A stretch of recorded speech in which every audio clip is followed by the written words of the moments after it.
Bien, buenas tardes. Bienvenidos a la segunda parte de nuestro webinar sobre técnicas procesales en relación a la justicia ecológica.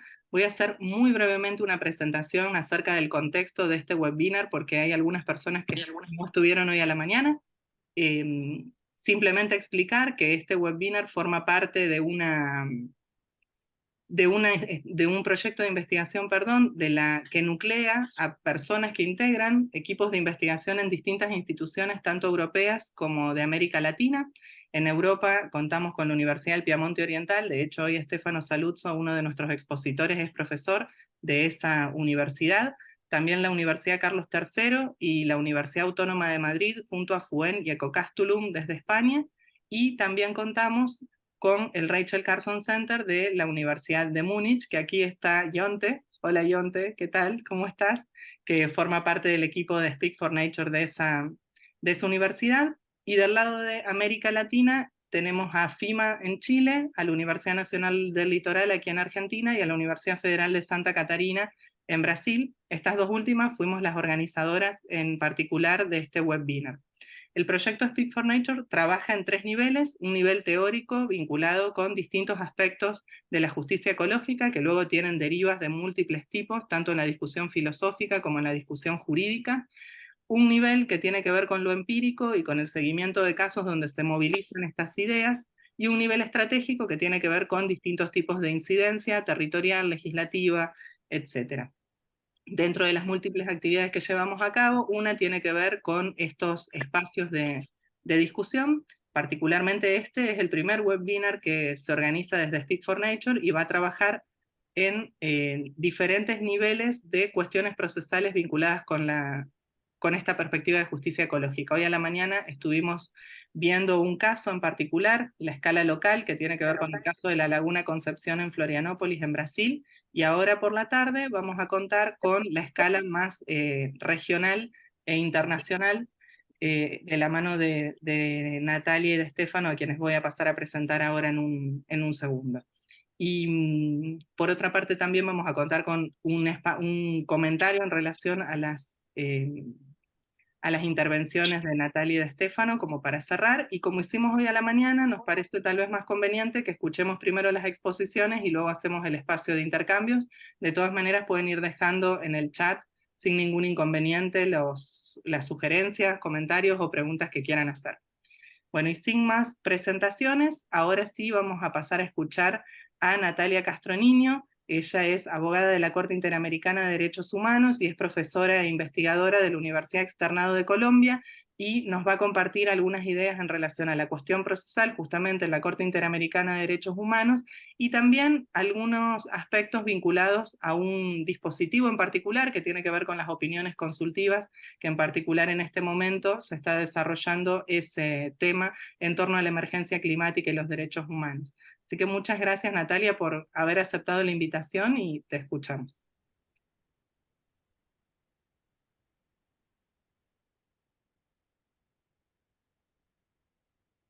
Tendrías que activar el micrófono, Natalia. Está silenciada.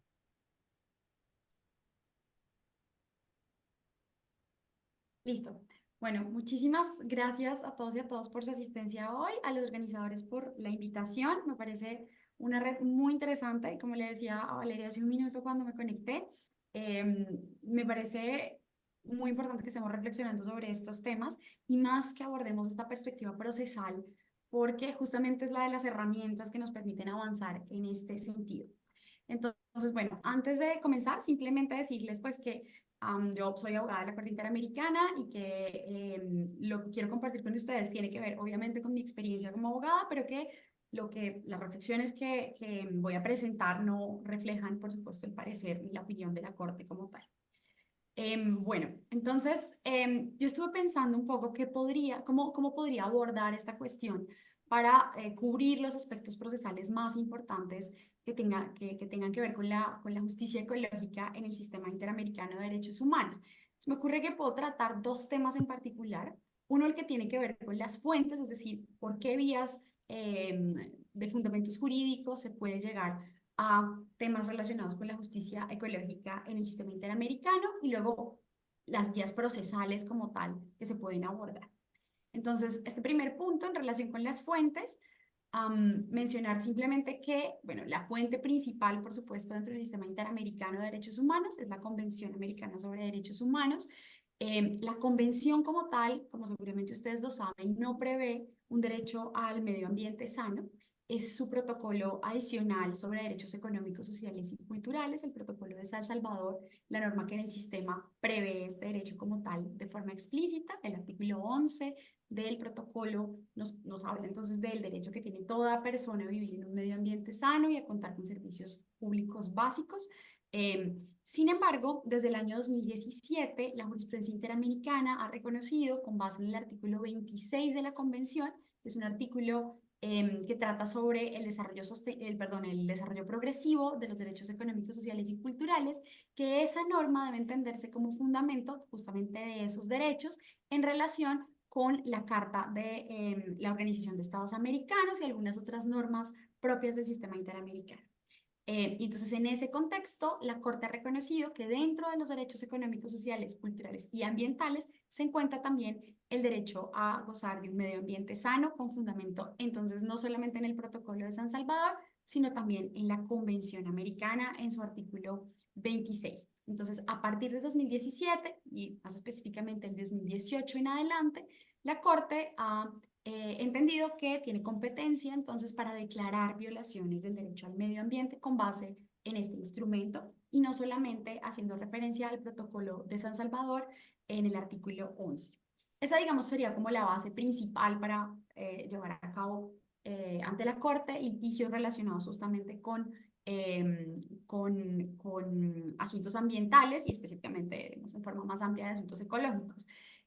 Ahora bien, la jurisprudencia previa de la Corte también se ha referido a temas ambientales, teniendo como fundamento otras disposiciones de la Convención Americana, y en particular disposiciones como el derecho a la vida, el derecho a la integridad personal, temas de garantías judiciales y protección judicial, porque recordemos que uno de los temas centrales en relación con la justicia ecológica es justamente el acceso a recursos y la forma en la que estos se adelantan, entonces también por esa vía la Corte ha hecho referencia a estos temas. El tema de acceso a la información, que la Corte ha derivado del artículo 13 de la Convención, que también habla de libertad de expresión. Em, el artículo sobre la propiedad privada, que está consagrado en la Convención Americana en el artículo 21 y que la Corte ha utilizado a partir de una interpretación evolutiva para proteger, por ejemplo, la propiedad colectiva de los pueblos indígenas y tribales. Y a partir de la interpretación, entonces la Corte ha usado este artículo para proteger no solamente a los pueblos como tal, sino a los territorios donde habitan con una concepción bastante integral de lo que se entiende por pueblo y territorio. También otra norma que es interesante, entonces, como fuente en este campo, es el artículo 23, que es el artículo que consagra los derechos políticos en la Convención Americana, pero que también es el fundamento del derecho a la participación en asuntos públicos como derecho político justamente, y que ha sido fundamental dentro de la jurisprudencia de la Corte en temas ambientales, no solamente relacionado con pueblos indígenas, específicamente en materia de consulta previa, sino también en muchos otros aspectos y que, digamos, son las normas que hoy en día la Corte puede y utiliza regularmente cuando se le presentan casos relacionados con temas ambientales. Sin dejar de lado, por supuesto, la norma central, que sería el derecho al medio ambiente sano, como les digo, con fundamento en el artículo 26 de la Convención Americana. Además de eso, y si uno explorara de forma un poco más amplia, por supuesto, dentro del sistema interamericano también existen otros tratados que podrían ser relevantes para traer al sistema casos relacionados con temas ambientales. Entonces podemos pensar, por ejemplo, entre esos instrumentos en la famosa Convención de Belém do Pará, la Convención Interamericana para Prevenir, Sancionar y Erradicar la Violencia contra la Mujer, la Convención de 2001 sobre eliminación de todas las formas de discriminación de las personas con discapacidad, o de 2013, tres instrumentos fundamentales, la Convención contra el Racismo y todas las formas de intolerancia, la Convención sobre toda forma de discriminación, es decir, en general, no limitada a un grupo poblacional específico, y la Convención Interamericana relativa a los derechos de las personas mayores. Y hago referencia a estos instrumentos porque si bien no han sido invocados todavía en el sentido em, Benissimo Jennifer, tutto benissimo. relativo a Io la discriminación respecto de grupos poblacionales específicos en materia ambiental, pues tienen un potencial de ser aplicados en ese sentido. Entonces, es interesante ver cómo hay diferentes fuentes, si bien, como les digo, hoy en día, hasta el momento, la más invocada ha sido la Convención Americana y específicamente en relación con derecho a la vida, integridad, acceso a la justicia, garantías judiciales, acceso a la información, pues hay otras fuentes que poco a poco van ganando terreno dentro del sistema interamericano y que son vías normativas fértiles para traer al sistema este tipo de litigios. Entonces, bueno, eso en relación con las fuentes. Ahora hablemos un poco de cuáles pueden ser las vías procesales, entonces, que se pueden abordar o a través de las cuales se pueden traer este tipo de litigios al sistema y cómo funciona. Voy a hablar específicamente de dos. Hay una tercera a la que no me voy a referir, pero si quieren luego en los comentarios o en las preguntas podemos ahondar un poco más. La primera vía de la que voy a hablar es la vía contenciosa, luego voy a hablar de la vía consultiva y en cada una de ellas les voy a hablar un poco de un ejemplo relacionado con temas ambientales que están siendo tratados por la Corte en este momento.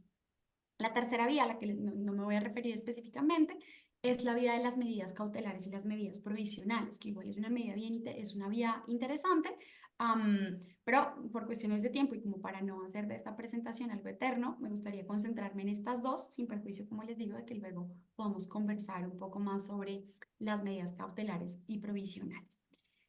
Bueno, entonces hablemos un poco de qué es la vía contenciosa. Entonces, la vía contenciosa es aquella vía a través de la cual llegan los casos ante la Corte Interamericana de Derechos Humanos y la Corte está encargada de determinar si un Estado, miembro de la Organización de Estados Americanos, parte normalmente de la Convención Americana de Derechos Humanos, violó un derecho que es protegido por ese instrumento o por aquel instrumento que se ha invocado en el caso y ordena la reparación correspondiente. Ese es el objetivo de la vía contenciosa.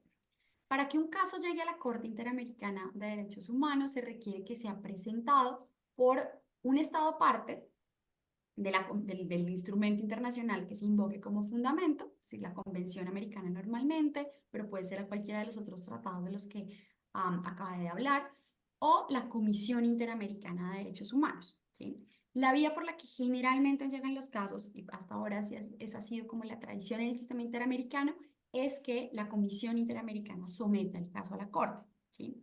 Esto sucede porque, como seguramente ustedes lo saben, en el sistema interamericano de derechos humanos no hay un acceso directo de los particulares ante la Corte, sino que tenemos una instancia previa, que es la Comisión Interamericana.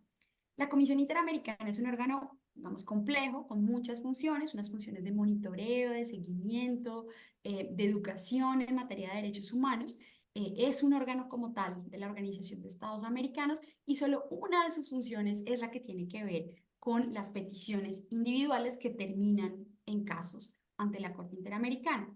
No voy a hablar mucho de todas las funciones que tiene la comisión, porque la idea aquí es un poco explorar las vías procesales por las que llegan esos casos, esas peticiones ante la Corte, pero cabe mencionar que dentro de las funciones de la comisión hay vías muy interesantes, como por ejemplo la solicitud de audiencias temáticas, los informes de la relatoría sobre cada país o informes específicos sobre diferentes temas. Hay una relatoría especializada sobre derechos económicos, sociales, culturales y ambientales que ha adelantado un trabajo muy valioso en esta materia.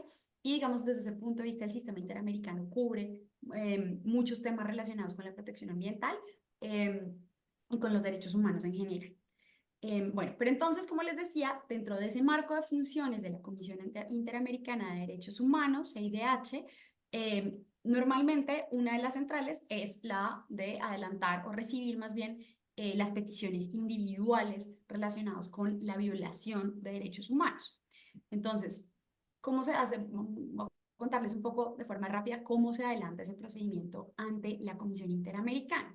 Entonces, la comisión recibe peticiones que pueden ser presentadas por cualquier persona, un individuo, una ONG que sea realmente, que esté legalmente reconocida en cualquier Estado miembro de la OEA, eh, y va a recibirlas. Esas personas que presentan esa petición no necesariamente deben ser las víctimas del caso. Y esto es importante porque esto amplía de alguna forma la legitimación, es decir, la forma en la que se entiende quién puede accionar ante el sistema interamericano. Entonces, Esa petición puede ser presentada por una ONG que indique quiénes son las víctimas presuntas de la violación que está denunciando, pero no necesariamente tiene que haber un vínculo entre esa organización y las víctimas, ¿sí?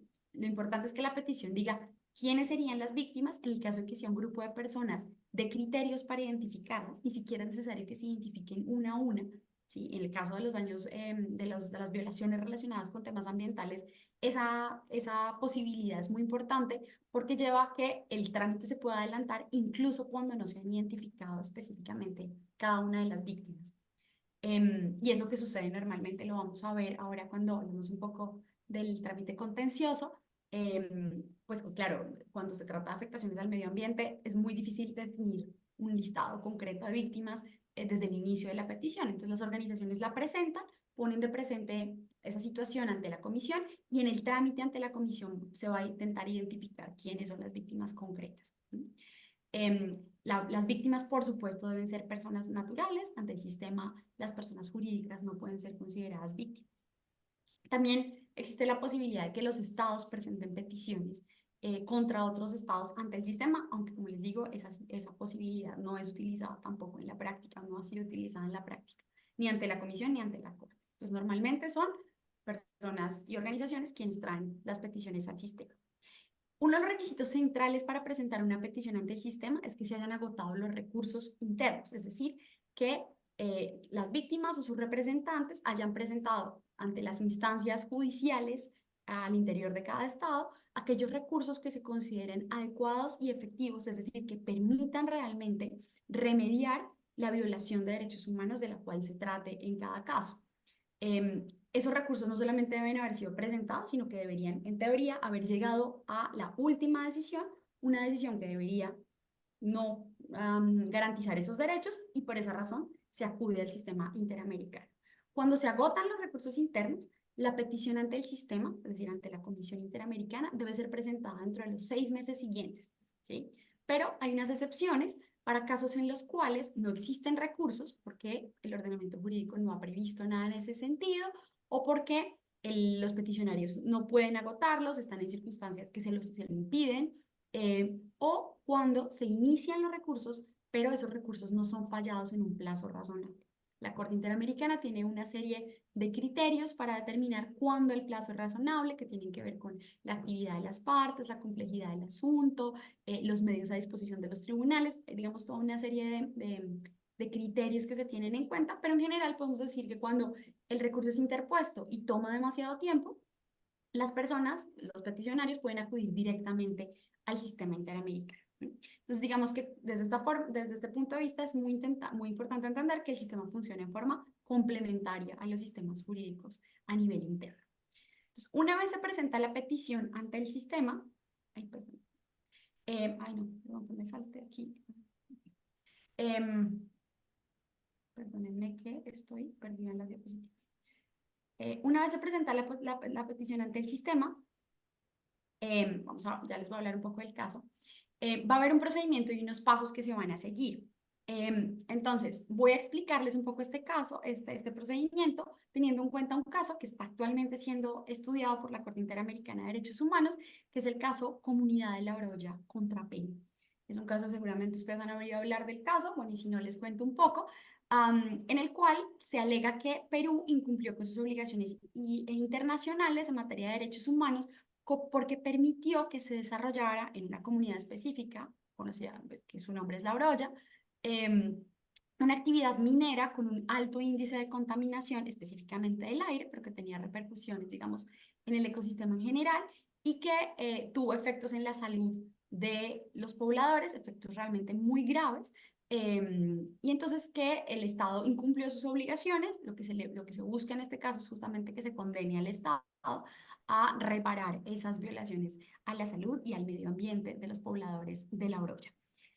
Entonces, en este caso, por ejemplo, para contarles cómo se da el procedimiento, la petición individual fue presentada por los representantes de este grupo de personas, que algunas fueron identificadas específicamente desde el inicio, otras se han ido identificando con el tiempo, de hecho fueron identificadas en forma anónima en las primeras peticiones por una ONG que hace la representación en este caso, que es AIDA. que es la Asociación Internacional por el Derecho Ambiental, si no estoy mal, el acrónimo resume eso. Entonces, la petición fue presentada en diciembre del 2006. Después de eso, lo que hace la comisión normalmente es que hace un examen preliminar de la petición para ver si los requisitos formales se cumplen, si está bien identificado quiénes son las víctimas, quién es el Estado responsable, con base en qué instrumento internacional se invoca la protección del sistema, entre otras cosas.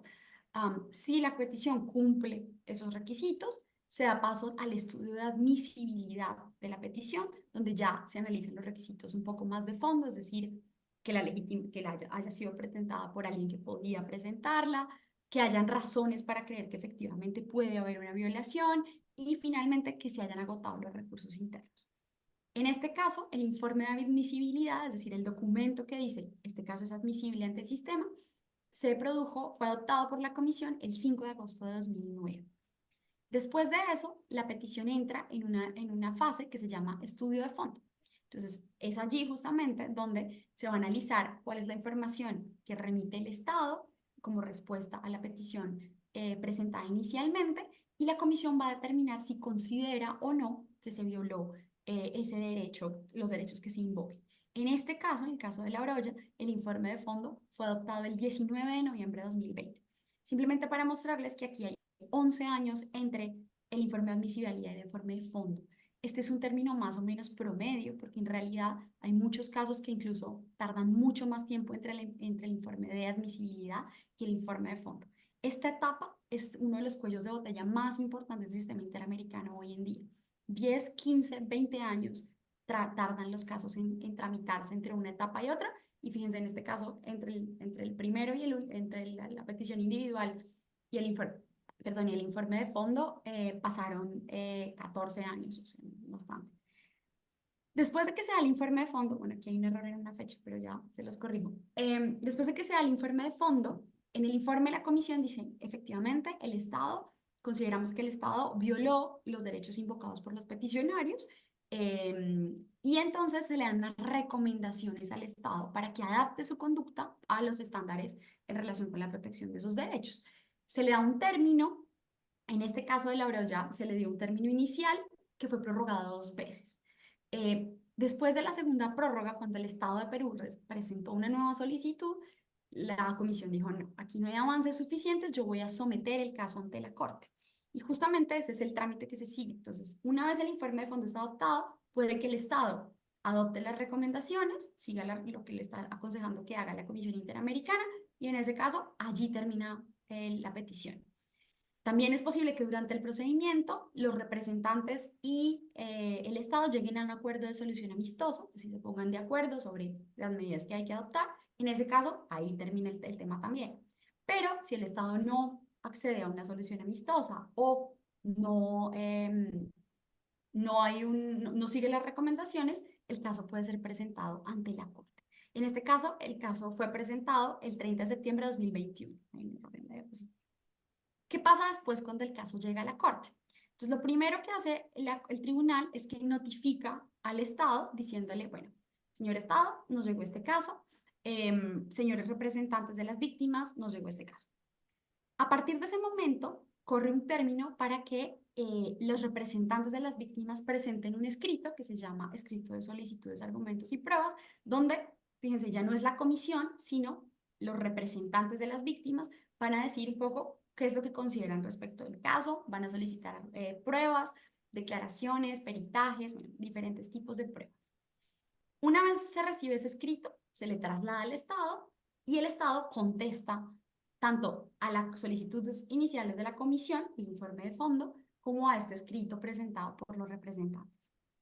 Esa es, digamos, la primera fase del procedimiento, que es conocida como fase escrita. Después de eso, la Corte convoca normalmente, es la práctica general, a una audiencia pública en la que se recaudan las pruebas. ¿Qué pruebas? Normalmente las declaraciones de los testigos, las víctimas o los peritos que hayan sido solicitados por las partes. En esa audiencia pública los jueces también hacen preguntas y al final de ella las partes presentan lo que se conocen como alegatos finales orales. Es decir, cierran con qué es lo que se le están pidiendo a la Corte y por qué razones. Después de eso hay una fase de alegatos escritos. Se cierra el procedimiento ante la Corte, se prepara un proyecto de sentencia que es deliberado por el Pleno de la Corte y se adopta la sentencia. En esa sentencia, ¿qué se dice? Si hubo reconocimiento de responsabilidad en el caso, pues se acepta el reconocimiento de responsabilidad que haya podido hacer el Estado, se evalúa toda la prueba que se recaudó durante el proceso, se establece cuáles son los hechos que se consideran probados y con base en ellos, en el capítulo de fondo de la sentencia, se determina si el Estado efectivamente violó o no violó los derechos de las personas que iniciaron el procedimiento ante el sistema interamericano. Si hay violación, se ordenan reparaciones. Ese es básicamente digamos, el camino que se sigue desde una petición inicial hasta una sentencia de la Corte. El camino realmente no termina allí, porque una vez sale la sentencia, la Corte inicia lo que se conoce como supervisión de cumplimiento de las sentencias, es decir, un procedimiento en el que el Estado empieza a enviar informes respecto de cómo está cumpliendo la sentencia y la Corte va emitiendo resoluciones diciéndole si ha cumplido, no ha cumplido, qué hace falta. Es decir, es un proceso bastante largo. Y como se dan cuenta, es un proceso importante al cual llegan pocos casos en realidad dentro del sistema. La diferencia entre la cantidad de peticiones que se presentan y la cantidad de sentencias en supervisión, pues es muy grande realmente, ¿no? Y pues digamos, esa es la importancia también de que los mecanismos internos funcionen porque pues no todos los casos pueden llegar hasta esta última etapa. Esa es entonces la primera vía y digamos, la que se usa con más frecuencia en el sistema interamericano, la vía contenciosa. Hablemos ahora un poco, bueno, entonces para cerrarles con el caso de La Broya, ¿qué está pasando en este momento en La Broya? El caso está en deliberación, ya se notificó, o sea, ya se surtió toda la fase escrita, se presentaron las audiencias y en este momento está en deliberación, esperamos tener una sentencia hacia el final del año o inicios del año entrante. Ok, hablemos un poquito de la vía consultiva. Entonces, en esta vía, la Corte responde a solicitudes que le hacen los Estados miembros de la OEA o los órganos de la Organización de Estados Americanos, incluida, por supuesto, la Comisión Interamericana, respecto de la interpretación de la Convención Americana o de cualquier otro tratado de protección de derechos humanos. Ojo que no son solamente los tratados que han sido adoptados en el marco del sistema interamericano, de la Organización de Estados Americanos, puede ser cualquier otro tratado en materia de derechos humanos. También existe la posibilidad de que lo que se le solicite a la Corte sea evaluar en abstracto la conformidad de una norma interna con un instrumento internacional en materia de derechos humanos. Entonces, para hablar un poco de cómo avanza este proceso, lo que me gustaría es contarles, hablarles sobre justamente una opinión consultiva, una solicitud de opinión consultiva que, como decía Valeria, tenemos en este momento en trámite ante la Corte, que es la solicitud sobre emergencia climática y derechos humanos, ¿sí? Entonces voy a contarles un poco cuáles son los requisitos, cómo se presenta y en qué consiste específicamente esta solicitud de opinión consultiva. Entonces, esta solicitud todas las solicitudes de opinión consultiva deben plantear preguntas específicas a la Corte, en este caso sobre la interpretación de un determinado instrumento. Si lo que se le solicita a la Corte es más bien que evalúe la conformidad de una norma interna con la norma internacional, pues hay que decirle cuál es la norma interna y cuáles son las disposiciones que se requiere que se interprete. De lo contrario, la idea es plantear preguntas específicas en relación con un instrumento específico, diciendo que es todo el instrumento lo que se busca interpretar o algunas disposiciones específicas dentro de ese instrumento. Hay además que decirle a la Corte cuáles son las consideraciones que originan la consulta, por qué los estados o el órgano de la Organización de Estados Americanos buscan que se le dé interpretación a esas disposiciones internacionales. Quien haya presentado la solicitud debe nombrar unos agentes que lo van a representar en el proceso ante la Corte. Cuando se trate de un órgano de la Organización de Estados Americanos, ese órgano debe mostrar por qué dentro del marco de sus competencias puede solicitar la interpretación de ese instrumento.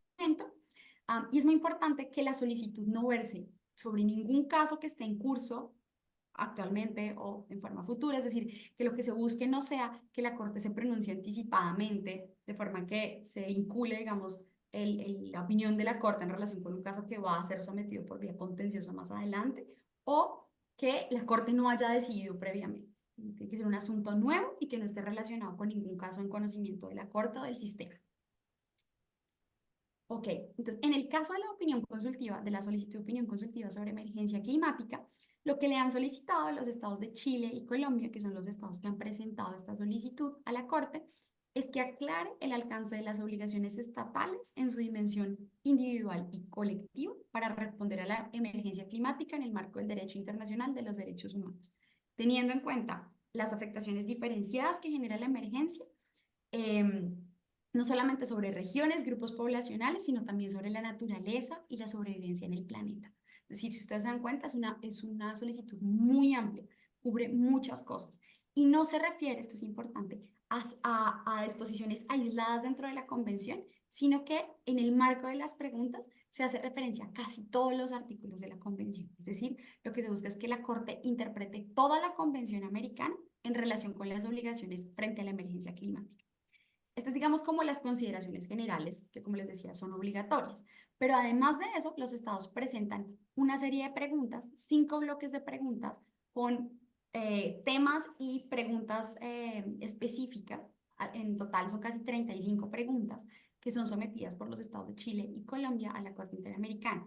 El texto de la opinión de la solicitud como tal lo pueden consultar en todos los idiomas oficiales de trabajo de la Corte en la página de internet de la Corte. Pero estas preguntas hacen referencia, digamos, a 6 temas generales. Los deberes de prevención y garantía de los derechos humanos, las obligaciones de preservar el derecho a la vida, teniendo en cuenta el derecho a la información. Ya hay preguntas sobre qué información debe generar los estados, cómo deben divulgarla, a quiénes. Hay una serie de preguntas muy específicas. Otro tema central es el de los derechos de los niños y las niñas y las generaciones futuras.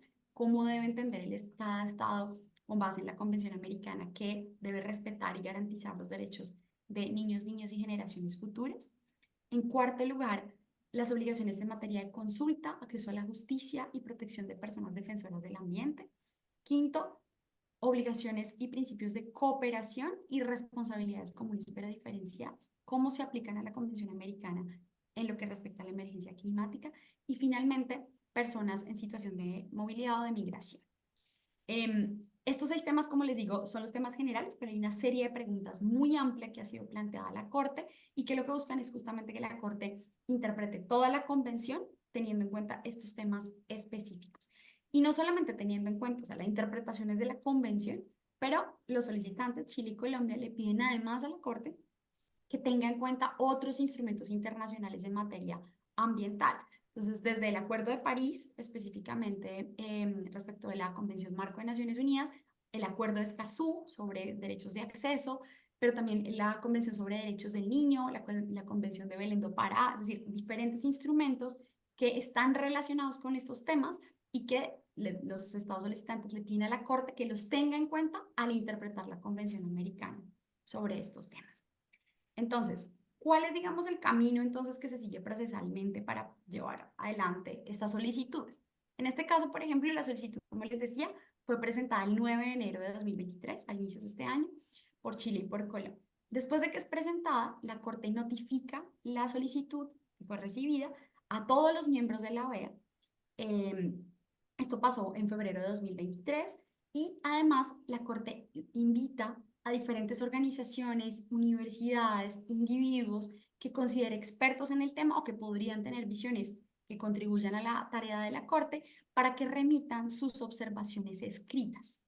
Entonces, durante febrero y marzo de este año, la Corte estuvo enviando primero notificaciones a todos los estados, pero además a un grupo muy grande de organizaciones internacionales y no gubernamentales, universidades, centros de pensamiento, clínicas jurídicas, para invitarlos a participar en el proceso, para que el proceso sea amplio, que sea transparente y que realmente la Corte pueda nutrirse de todos los insumos que recibe de diferentes sectores.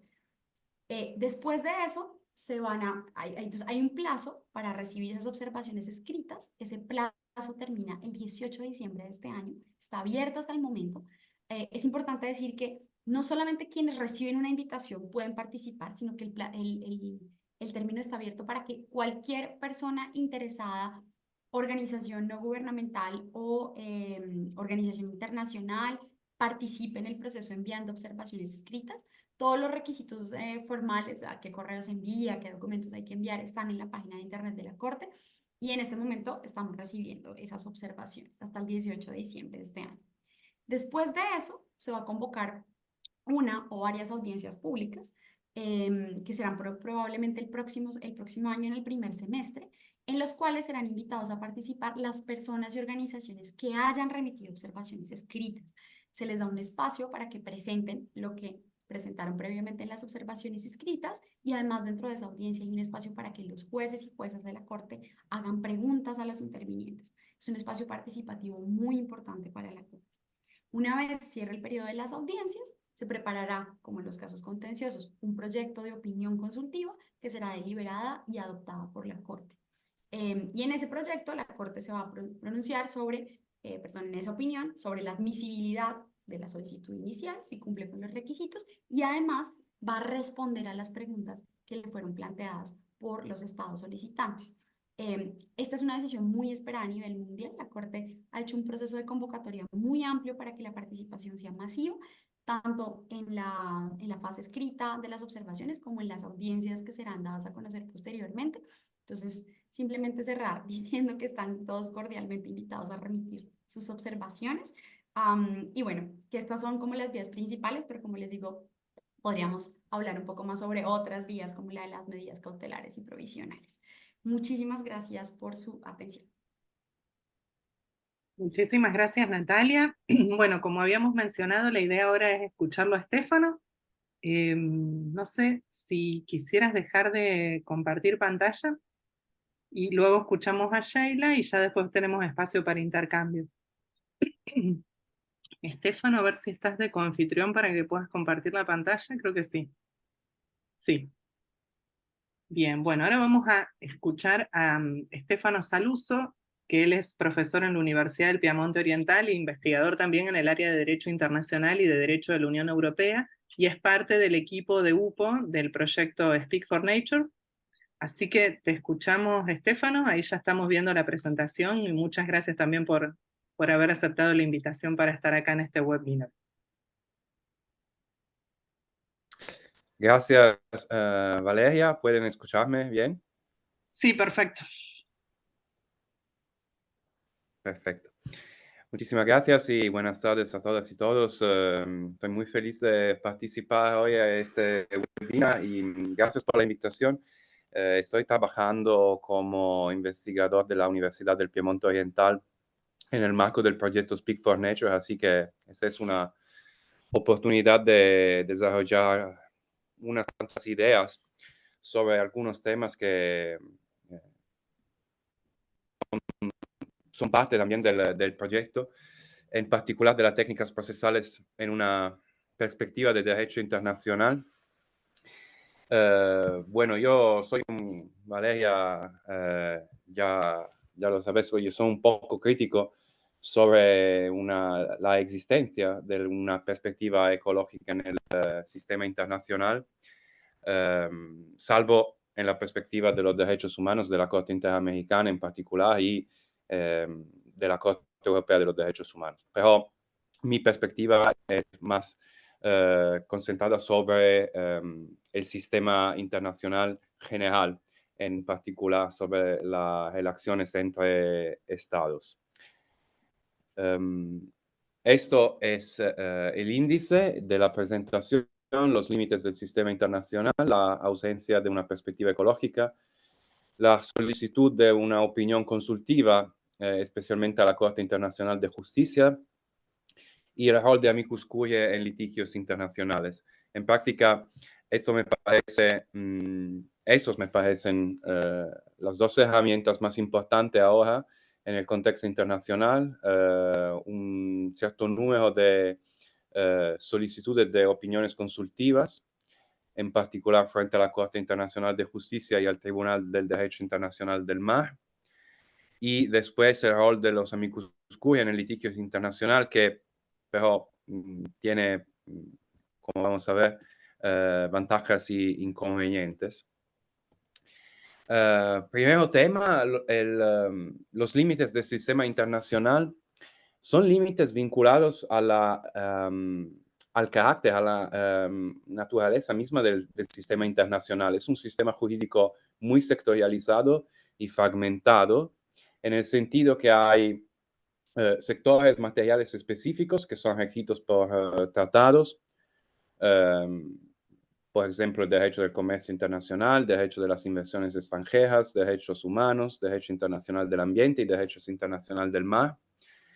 Y esto también comporta que hay una fragmentación de la jurisdicción internacional. Cada tribunal internacional tiene su propia jurisdicción limitada, también porque la jurisdicción internacional es voluntaria y se puede haber un tribunal que es competente y que tiene una jurisdicción específica para decidir demandas en el derecho del comercio internacional y que no puede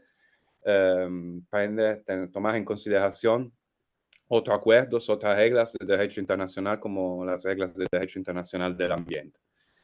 Así que estos dos elementos de la sectorialización material y jurisdiccional es muy importante. Y después, el acceso a la jurisdicción internacional para personas físicas y la sociedad civil también encuentra límites. Es limitado a pocas materias, es precisamente los derechos humanos y las inversiones internacionales, pero en este segundo caso solo por el inversor extranjero contra el Estado. El demandante en general siempre debe probar que es víctima directa de un ilícito internacional y establecer un vínculo causal entre la violación y un daño. Y la jurisdicción internacional es principalmente una jurisdicción entre estados, así que no solo tiene una dimensión voluntaria, se puede exercer solamente si los estados han dado su aprobación, pero también tiene una dimensión muy política. No es muy fácil podemos decir que no todas las disputas entre estados son decididas por un sistema de litigación internacional, un tribunal o una corte internacional.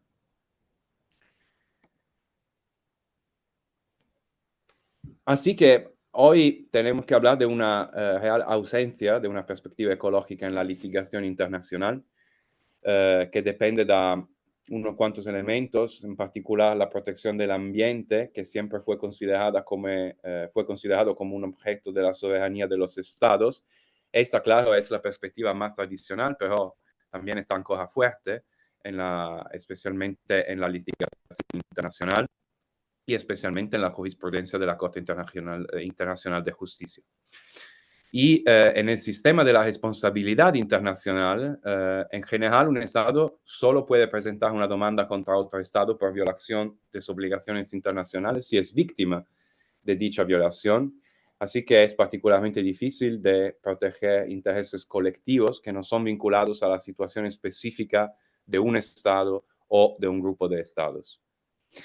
Y claro, esa es una perspectiva que está cambiando en los últimos años, en particular por la aparición del derecho al cambio climático y de la lucha al cambio climático, pero todavía estamos en una situación en el medio, en el sentido que la jurisprudencia no es particularmente progresista, la jurisprudencia internacional, y no tenemos muchas herramientas para presentar una perspectiva ecológica en un sentido técnico frente a cortes o tribunales internacionales.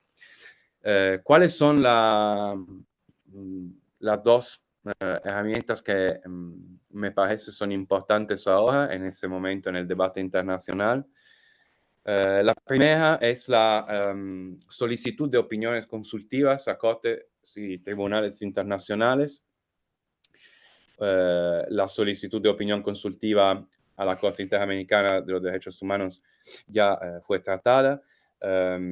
Tenemos también una solicitud de opinión consultiva sobre el cambio climático a la Corte Internacional de Justicia, que es la Corte Internacional de las Naciones Unidas, la Corte Internacional más importante y que tiene una competencia parecida a una competencia universal en el sistema internacional. Y la solicitud de opinión consultiva sobre el cambio climático, según la Convención de Montego Bay, la Convención sobre el Derecho Internacional del Mar, al Tribunal Internacional del Derecho del Mar.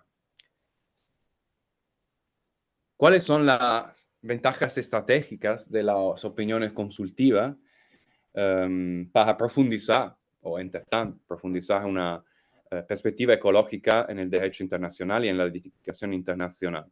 Bueno, la primera, me parece, es la eliminación de la dimensión política de los litigios interestatales. Eso, claro, también depende de cómo se formulen los términos de la demanda. Y vamos a ver un ejemplo propiamente en la solicitud a la Corte Internacional de Justicia. Pero el hecho que en una solicitud de opinión consultiva no se afirma o no se quiere una declaratoria de responsabilidad precisa y específica de un Estado o de un grupo de Estados, en parte cancela la dimensión politicizada del litigio internacional. Otro aspecto importante es que el carácter de la opinión consultiva no es vinculante. Y esto puede parecer como un inconveniente, pero no lo es realmente, porque la interpretación del derecho aplicable o del derecho aplicable a las demandas presentadas se hace en relación con los intereses generales. Así que no hay un contexto factual específico que la Corte tiene que resolucionar. Simplemente hay demandas más en abstracto que dan a la Corte la oportunidad de exprimirse con más flexibilidad y más libertad que en un litigio, en un contencioso internacional. Y también suele permitir normalmente interpretaciones más amplias y progresivas del derecho internacional. Esto pasó con un número importante de opiniones consultivas, también de la Corte Internacional de Justicia, sobre otros temas, claro. Y también esto explica por qué el impacto de una opinión consultiva va más allá de una decisión de contención, porque afecta a la posición de todos los estados y organizaciones internacionales, como a decir, afecta a toda la comunidad internacional en su... y puede a escala nacional también, tanto en la dimensión política legislativa como en la dimensión judicial.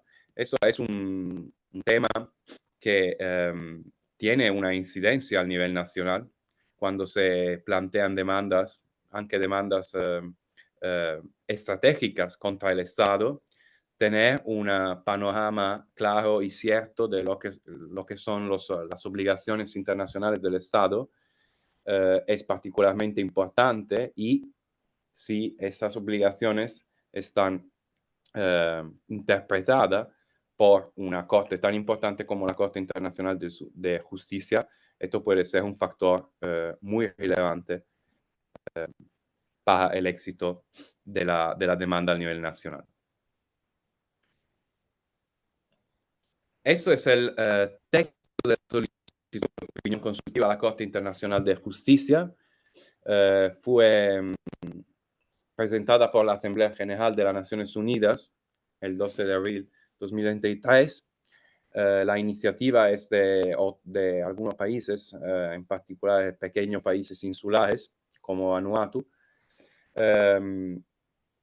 El texto es: ¿cuáles son las obligaciones de los estados en virtud del derecho internacional para garantizar la protección del sistema climático y otras partes del ambiente frente a las emisiones antropógenas de gases de efecto invernadero para los estados y para las generaciones presentes y futuras? Y B, y esta es la demanda más importante, ¿cuáles son las consecuencias jurídicas de estas obligaciones para los estados cuando, por sus actos y omisiones, hayan causado daños significativos al sistema climático y otras partes del ambiente con respecto a estados, incluidos en particular los pequeños estados insulares, y a los pueblos y las personas de las generaciones presentes y futuras.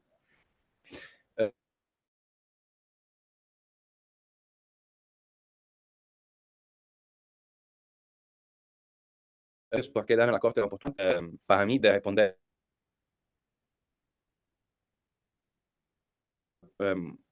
algunas dudas que unos cuantos años y sobre dos temas fundamentales. El primero es que la Corte puede establecer que normas y principios del derecho ambiental y de derecho contra el cambio climático, como el Acuerdo de París, pertenecen al derecho internacional consuetudinario. El derecho internacional consuetudinario es el derecho internacional general de la comunidad internacional porque es vinculante para todos los estados y todas las organizaciones internacionales y también puede ser para actores no estatales, no estatal. Y el segundo tema es que la Corte puede establecer si ciertas obligaciones en materia de protección del ambiente y contra el cambio climático deben ser respetadas erga omnes. Una obligación erga omnes es una obligación en el que cumplimiento es de interés colectivo de la comunidad internacional y se refiere a un régimen específico de responsabilidad que cualquier estado de la comunidad internacional puede reclamar.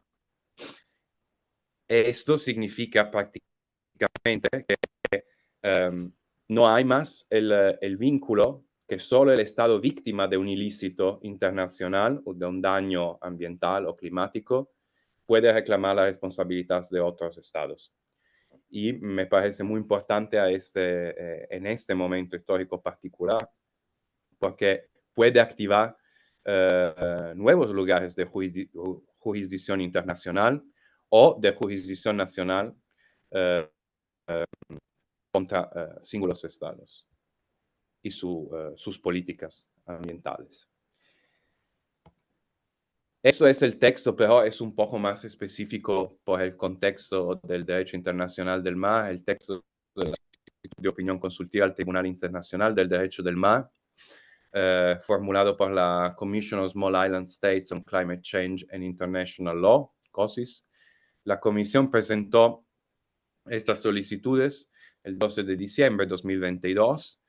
El texto es muy parecido a él presentado a la Corte Internacional de Justicia. Acá el régimen jurídico es más específico, no es el derecho general y el derecho internacional consuetudinario de los tratados internacionales como el Acuerdo de París es solamente en el contexto de la Convención de las Naciones Unidas sobre el Derecho del Mar. Incluso la parte 12 de la Convención que se refiere a la protección del ambiente marino. Pero las consideraciones que se pueden hacer son un poco la misma a esa de la opinión, del resultado de la opinión consultiva de la Corte Internacional de Justicia. Y segundo elemento que me parece importante en el contexto actual es el rol de los amicus curiae en el litigio internacional. Es cierto que en los últimos años hemos visto una progresiva admisibilidad de los amicus curiae ante los tribunales internacionales, en particular los tribunales regionales de protección de derechos humanos, como la Corte Interamericana o la Corte Europea, pero también frente a tribunales internacionales sectorial como en los litigios en la Organización Mundial del Comercio o en el arbitraje internacional de inversiones extranjeras. Acá, nuevamente, en este contexto,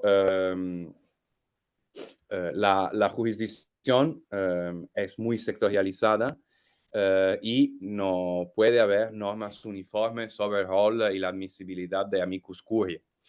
todo depende de las normas del procedimiento del tribunal específico. Hay lugares un poco más flexibles en los tribunales de protección de derechos humanos. Hay más límites en la Organización Mundial de Comercio o en el Arbitraje Internacional de Inversiones Extranjeras, por ejemplo. Todo esto crea una gran discrecionalidad del tribunal a la hora de conceder acceso a la amicus curiae, también porque a veces no existen reglas sobre la admisibilidad de amicus curiae en el litigio internacional. Así que el tribunal tiene una gran discrecionalidad en ese sentido, no solamente de conceder acceso a la amicus curiae, pero sino de tener en cuenta la opinión del amicus curiae en la decisión, en la resolución final. ¿Qué son las funciones del amicus curiae en el contexto internacional? Bueno, la primera normalmente es que el amicus curiae puede aumentar la información disponible para las cortes y tribunales internacionales, especialmente si el tema del litigio tiene un vínculo con la realidad social de una comunidad, con una dimensión local del litigio. También es un medio a través del cual las cortes y tribunales internacionales reciben la opinión pública sobre un caso y los intereses públicos en juego. Y normalmente se dice aumenta la legitimidad de las cortes y tribunales internacionales, así como contribuye a superar el déficit democrático en la adjudicación internacional. También puede aumentar la transparencia de la adjudicación internacional y ayudar a garantizar la coherencia del derecho internacional, pero la coherencia del derecho internacional me parece un poco utopía por el momento. Hay también inconvenientes del amicus curiae a nivel internacional.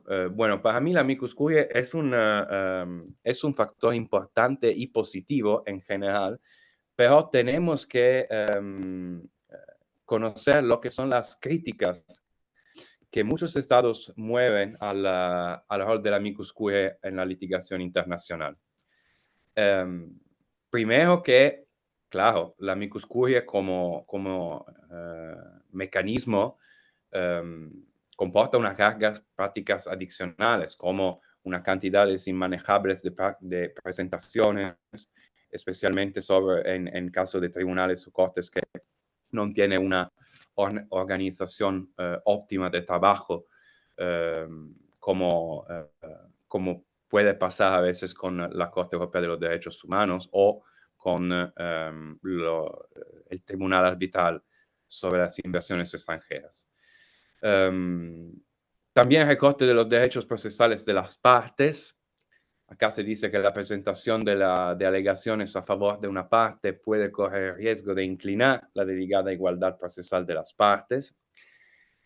La intervención de un amicus curiae o de amicus curiae en general puede politizar más una disputa internacional, pero esto no me parece que tiene muy sentido. Y unas cargas adicionales para los países en desarrollo. Esto es una consideración importante. La mayoría de los amicus curiae participantes en litigios internacionales son presentados por organizaciones no gubernamentales occidentales que son bien financiadas. Así que la perspectiva que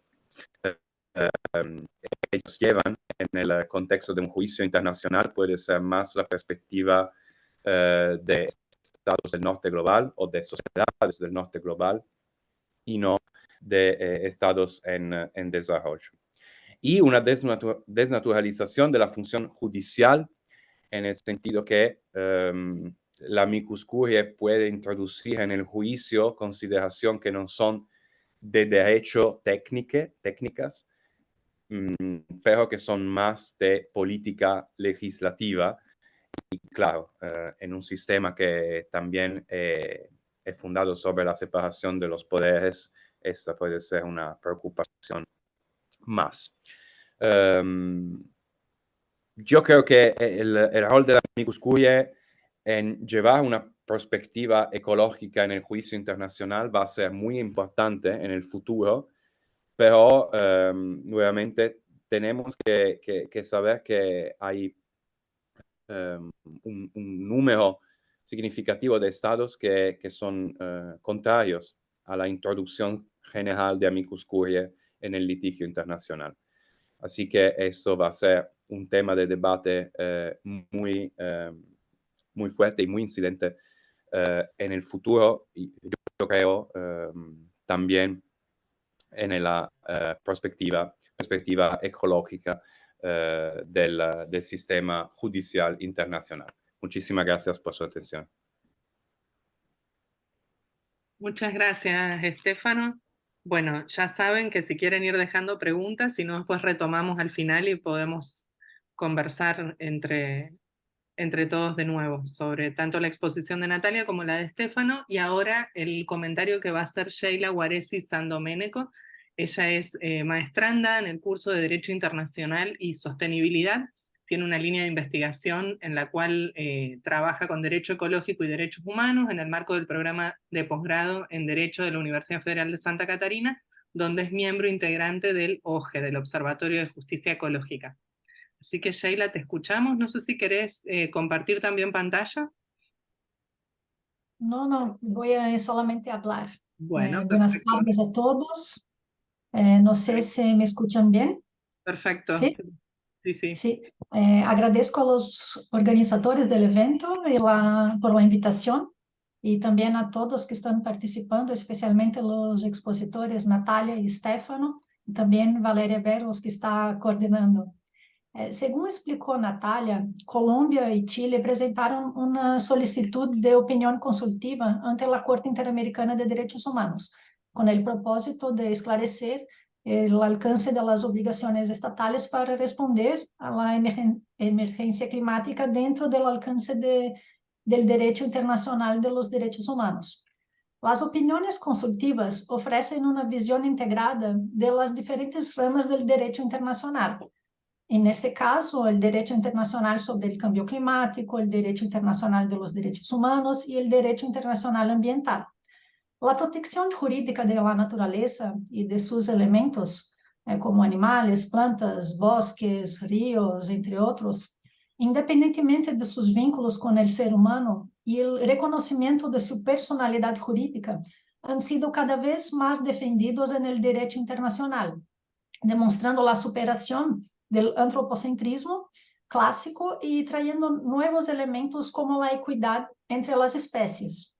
La Corte Interamericana de Derechos Humanos contribuyó decisivamente a la definición del contenido, alcance y dimensiones del derecho humano al medio ambiente, a través de la opinión consultiva número 23 de 2017 sobre medio ambiente y derechos humanos. Esa opinión consultiva tiene como una de sus principales innovaciones la provisión de un derecho a un medio ambiente verde, que protege y se aplica a todos los seres y componentes del medio ambiente, protegido como bienes jurídicos en sí mismos. La Corte reconoció el valor intrínseco del medio ambiente y sus elementos, su función ecológica de mantener el equilibrio y la vitalidad del sistema y de todo el planeta Tierra. Así se entiende que el reconocimiento de un derecho humano al medio ambiente no excluye la necesidad del reconocimiento de la personalidad jurídica y de los derechos de la naturaleza. Entonces, mi pregunta para Valeria sería, ¿hasta qué punto usted cree que en esta opinión consultiva de 2023, la Corte Interamericana podría abordar esa perspectiva ecocéntrica más desarrollada en detrimento del antropocentrismo y poner elementos bajo el lente de la justicia ecológica? También tengo una pregunta para Stefano, creo que quizás es mejor preguntar después de Valeria dar su respuesta. Imagino que es Natalia, ¿no? La destinataria de la Disculpe, pregunta. Sí, disculpe, no hay Natalia. problema. Sí, no, pero Después si hay quiere algunas contestar preguntas en Valeria, el yo no chat tengo al respecto. problemas. Entonces contesto de una vez. Bueno, lo que yo podría decir es que, claro, la opinión consultiva 23 no solamente no solamente va a ser un conocimiento fundamental para la opinión consultiva sobre emergencia climática y derechos humanos, sino que además es la base de la solicitud presentada por Chile y Colombia. Es decir, si uno mira con detalle las preguntas que fueron planteadas por los estados, están basadas en la forma en la que la Corte respondió a las preguntas en la opinión consultiva 23 de 2018, perdón, que además había sido planteada también por Colombia. Entonces, ese aspecto específico al cual le hacía referencia Sheila, sobre la definición del derecho al medio ambiente y específicamente de la dimensión colectiva del medio ambiente, es un tema que por el momento no ha sido retomado en la jurisprudencia contenciosa y tampoco en ninguna otra opinión consultiva. Entonces, desde ese punto de vista, la Corte necesariamente va a tener que referirse a ello. Lo que les puedo, digamos, adelantar, porque pues finalmente esto es un asunto que va a ser definido por el Pleno después de las audiencias y después de todo el proceso ante la Corte, es que ya hemos recibido amicus curiae en ese sentido. Es decir, hay solicitudes de la sociedad civil, de diferentes organizaciones que buscan justamente que la Corte se pronuncie sobre ese tema. Si bien el tema no está planteado específicamente en la solicitud, digamos, hay algunos puntos en los cuales se refiere la solicitud se refiere a eso, habla específicamente de la naturaleza, nos habla de los derechos de las generaciones futuras, nos habla de equidad intergeneracional. Entonces, digamos que ahí hay unos puntos sobre los cuales si la Corte decidiera avanzar en esa construcción, podría hacerlo, pero como les digo, es una decisión que le compete al Pleno de la Corte. Lo que sí es que hemos recibido solicitudes en ese sentido, y no son solamente solicitudes de organizaciones no gubernamentales, sino que sobre este punto, además, un poco respondiendo a la última parte de la presentación de Stefano, hemos recibido amicus de comunidades como tal, pueblos indígenas, pueblos originarios de diferentes partes de Latinoamérica, directamente, digamos, ayudados por algunas organizaciones no gubernamentales, pero son pronunciamientos de los pueblos indígenas. Y dentro del plan de la Corte, para la organización de las audiencias está justamente el de prever espacios en los que las comunidades directamente puedan intervenir ante la Corte. Probablemente uno de los puntos de intervención va a ser específicamente ese. Entonces, es como lo que les puedo contar por el momento, sin avanzar, por supuesto, la postura de la Corte y lo que va a suceder, porque como les digo, pues estamos apenas en el inicio del proceso, entonces no tenemos respuesta definitiva a ese punto. Muchas gracias por la pregunta, Sheila.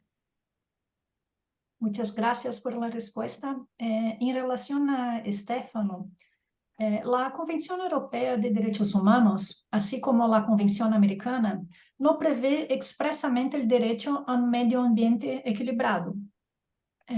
Sin embargo, el Tribunal Europeo también reconoce la relevancia social de la cuestión del medio ambiente y se ha aprovechado de otros derechos expresamente previstos en ella, especialmente el derecho al respecto de la vida privada y familiar, para afirmar reflexivamente su protección. Esto es que se ha denominado ecologización o esverdeamiento de la Convención Europea. Así, la Corte Europea no prevé la posibilidad de que el medio ambiente, como un valor intrínseco, sea objeto de protección autónoma.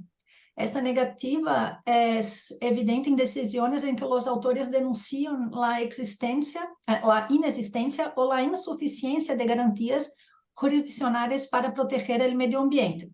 La Corte Europea ha entendido que las víctimas pueden ser tanto directa o indirecta, así como meramente potencial, o por, como decimos en portugués, por ricochete, o como por rebote, creo que es en español. Pero exige que el daño se sienta personalmente, en la persona o en los bienes. Entonces, y en relación a la Corte Internacional de Justicia, ella tiene una jurisprudencia, aunque también un poco tímida, sobre el derecho ambiental internacional, principalmente en relación con el derecho de aguas compartidas. Y en 1993, la Corte Internacional de Justicia creó una cámara específica para tratar de cuestiones ambientales, pero después de 13 años de existencia, ningún caso en materia ambiental ha sido juzgado por la Cámara, habiendo por eso sido arquivado en 2006. ¿Hasta qué punto usted cree que las prácticas, los espacios y jurisdicciones procesuales son capaces de abrazar esa perspectiva más allá del humano? y qué efectos útiles podría proporcionar un diálogo entre los tribunales internacionales sobre el ecocentrismo. Esa sería mi pregunta. Gracias. Bueno, sí, primero hay una diferencia muy grande entre tribunales o cortes internacionales de otros sectores y tribunales o cortes internacionales de protección de derechos humanos. Y claro, mm, en general, la Corte Europea de los Derechos Humanos mostró una sensibilidad para el tema ambiental, aunque no hay reglas específicas sobre eso. De hecho, la Corte lo vinculó a la protección de la vida y de la vida privada y familiar. Pero no hay la misma, bueno, yo decía, no hay la misma sensibilidad en otras cortes internacionales, pero también no hay los mismos mecanismos de acceso a la corte. Porque en una corte como la Corte Internacional de Justicia, solo los estados pueden plantear una demanda contra otros estados. Y normalmente la Corte solo puede ejercer su jurisdicción si ambos estados han aceptado la jurisdicción de la Corte. Así que la jurisdicción es puramente voluntaria en este caso. Y no es de alguna manera permanente en el sentido que se puede ejercer para el futuro. Es solamente sobre un caso específico. Eso es el primer elemento. El segundo de la cuestión ¿cómo decir?, de la Corte Internacional de Justicia, es que es un juez fundamental en la comunidad internacional, pero sufre de una crisis de legitimidad y yo creo también de una visión muy política por parte de los estados. Y hay muchísimas cuestiones que no están resolvidas o sometidas a la jurisdicción de la Corte por los estados. Y entre estas, las cuestiones ambientales, porque hay algunos juicios sobre temas ambientales, pero siempre en la dimensión transfronteriza o de las resources compartidas, como mencionaste. Esto es un problema, pero también es el lado positivo de la opinión consultiva sobre el cambio climático, porque claro que el cambio climático puede ser bilateralizado en un sentido, puede ser un estado responsable de un daño a otro estado y su población, pero también es un problema colectivo y acá la perspectiva ecocéntrica puede ser más fuerte. Así que soy un poco más optimista en el caso de la opinión consultiva sobre el cambio climático, porque acá no hay realmente un estado afectado por el ilícito de otro estado, sino hay un problema que es global y que es determinado por algunos estados de la comunidad internacional, pero el interés es colectivo. Así que puede ser que la Corte va a recuperar nociones como esta de las obligaciones erga omnes, que hacen parte de una jurisprudencia distinta a la jurisprudencia sobre el genocidio, sobre el crimen contra la humanidad y crimen de guerra, pero que puede aplicarse de una manera, yo creo, analógica al tema de la protección ambiental. Y que el ambiente no es solamente un interés de un grupo de personas o de un grupo de estados o de algunas poblaciones del mundo, pero es un problema colectivo y tiene que ser reglado por obligaciones de natura colectiva. Eso es un poco lo que me imagino. Muchas gracias, Stefano y Natalia, por las explicaciones. Bueno, muchísimas gracias Natalia, Estefano, Sheila. No sé, Sheila, si querés comentar algo más. Si no, tenemos acá unas, No, bueno, tenemos acá unas preguntas. En el chat hay varias. Si quieren las voy leyendo, que las dejó Rodrigo. No sé si sigue estando conectado o no. Y por supuesto, cualquiera que quiera hacer la pregunta enunciándola por sí mismo, no hay ningún inconveniente.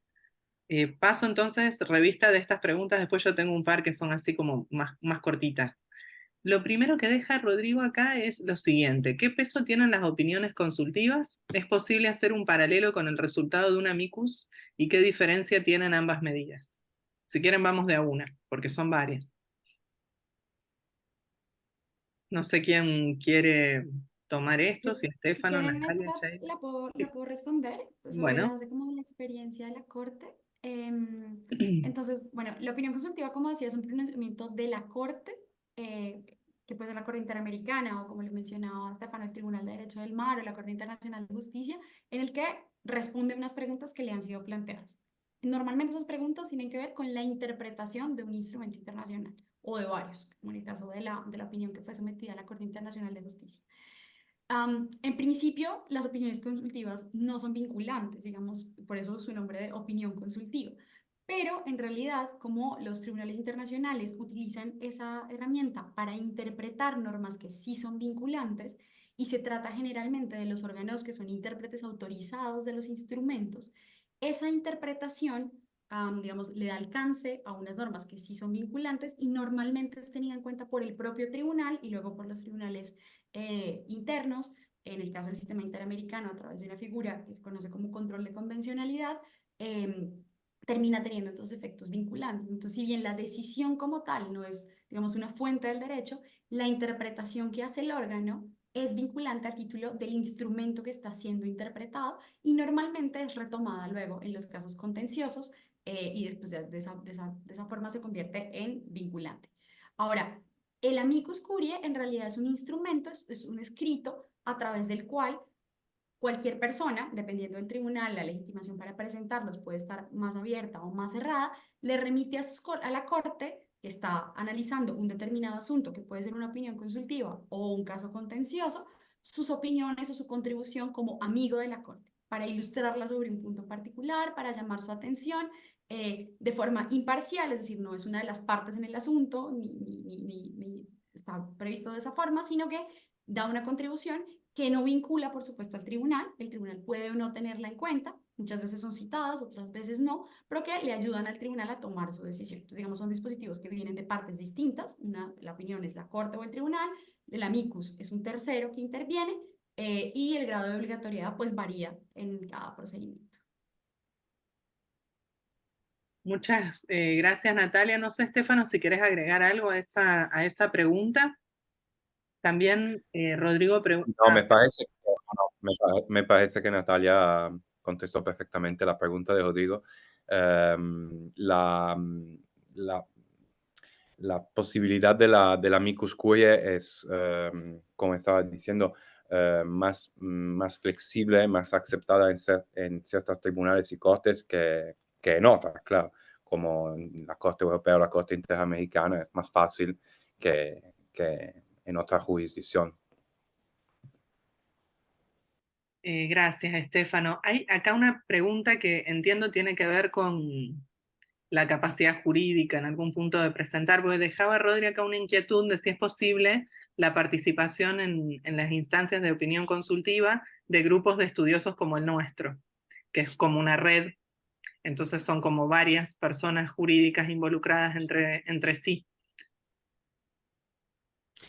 Yo creo que sí, però nuevamente depende dal procedimento y dal tribunal que se interesa de la cuestión, porque, por ejemplo, puede ser una procedura de litigación frente a la Corte Europea de los Derechos Humanos. Seguramente se puede haber intervenciones como amicus curiae de universidades también, con clínicas jurídicas se hace.